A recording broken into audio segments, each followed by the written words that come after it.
This blind boy sees the sex and features of an unborn child even before they are born, and reveals amazing mysteries. Is he more powerful than the chief priest? In the heart of a dense African rainforest, there lay the village of Idanka. Idanka was a vibrant place, teeming with life and a rich tradition. Amidst the bustling life of the village, there lived a 20-year-old boy named Iga. Iga was blind from birth.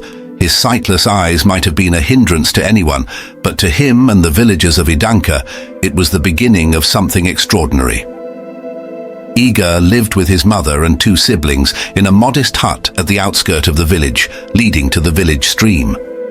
He walked the paths of the village unaided, his long walking stick a regular companion. His eyes are always normal and open, and his fluid movements made some people in the village to question if he was actually blind. Despite his blindness, Iga saw the world more clearly than anyone else. He possessed a unique gift, a spiritual vision that allowed him to perceive things beyond the physical realm. His senses were heightened to an extraordinary degree, and he could sense the very pulse of the village, the hidden paths of danger and complex circumstances. Initially, the villagers dismissed Iga's warnings and insights as mere fabrications. However, Iga continued to share his visions and was never discouraged by their disbelief. He would tell the villagers about the lurking dangers on certain village pathways, the exact colors and ripeness of fruits, and even describe the features of an unborn child and the sex the child will bear. His descriptions were so vivid and accurate that it left people speechless. Yet when it came to important issues, they did not heed to his words, but described them as childish statements. A perplexed elder of Idanka village remarked, This blind boy sees the sex and features of an unborn child even before they are born, and reveals amazing mysteries. Is he more powerful than the chief priest? One fateful day, a dark plot unfolded in the heart of Idanka. The village king, a wise and just leader, was the target of a nefarious plan. A group of maids, secretly working for the king's enemies, conspired to poison him. Iga, with his spiritual sight, saw the treachery unfolding. He sensed the evil intent and the dark aura surrounding the maids. Rushing to the palace as fast as he could, Iga urgently warned the king of the imminent danger. At first, the king was doubtful about his information, but there was something in Iga's voice, an undeniable truth that could not be ignored. The king decided to investigate and, to his astonishment, discovered the poison and the plan just as Iga had described. The maids were caught and their plot was foiled. The king, grateful and surprised by Iga's abilities, decreed that from that day forward, Iga's words should be taken with the utmost seriousness. The villagers, witnessing the king's narrow escape, finally began to respect Iga and his gift. However, this news of Iga's rise to prominence displeased some persons. The chief priest, a man of considerable influence, saw Iga as a threat to his powerful position in the village. The chief priest had long been the spiritual leader of the village, and Iga's growing influence threatened his authority. Determined to maintain his position, the chief priest used every opportunity that he had to dismiss Iga's gift. While some villagers believed the chief priest's degrading assessment of Iga, the king would not allow such, having benefited from the boy's gift.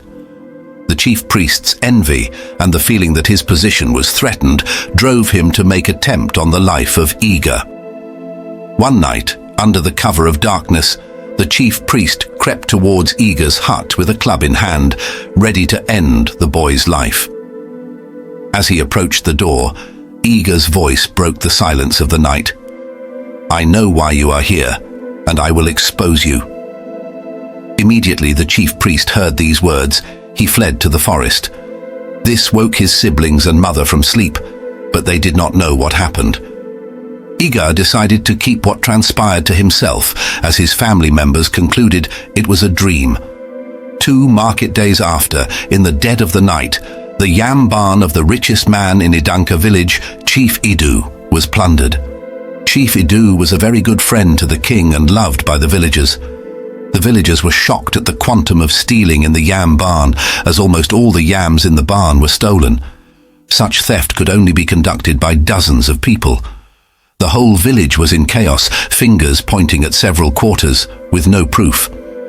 Chief Idu was a generous man, and the poor in Idanka received their sustenance from his farms and the plundered yam barn.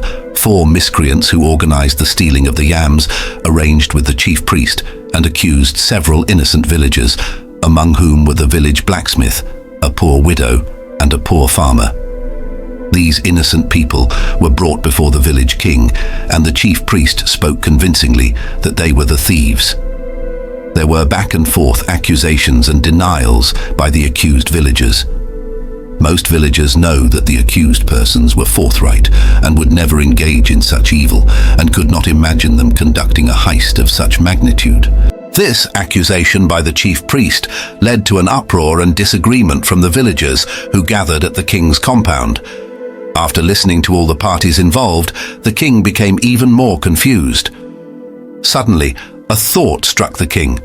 The king calmed everyone down and sent his servants to fetch Iga the blind boy to at least confirm or refute the accusation from the chief priest. While the servants were about leaving the compound, Iga stepped in, and everyone who believed in him, including the king, were elated at his presence. The king asked Iga his opinion about the matter. In his calm and rhythmic voice he greeted, "Long live the king! All the accused persons are innocent." The villagers shouted in joy, knowing that they have been vindicated on their opinion of the accused persons. At this point, the chief priest and the 4 miscreants became uncomfortable, and they shouted at Iga, stating that Iga is a child compared to the chief priest and does not know anything. The king ordered for calm and urged Iga to continue. Iga continued.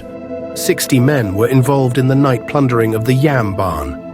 570 tubers of yams are currently hidden in the village cave, while over 1,000 tubers of the yams have been sold to Amma, a merchant from the neighboring village.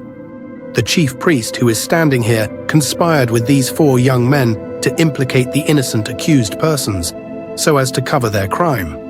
As I am speaking, 120 tubers of yams are hidden in the chief priest's shrine.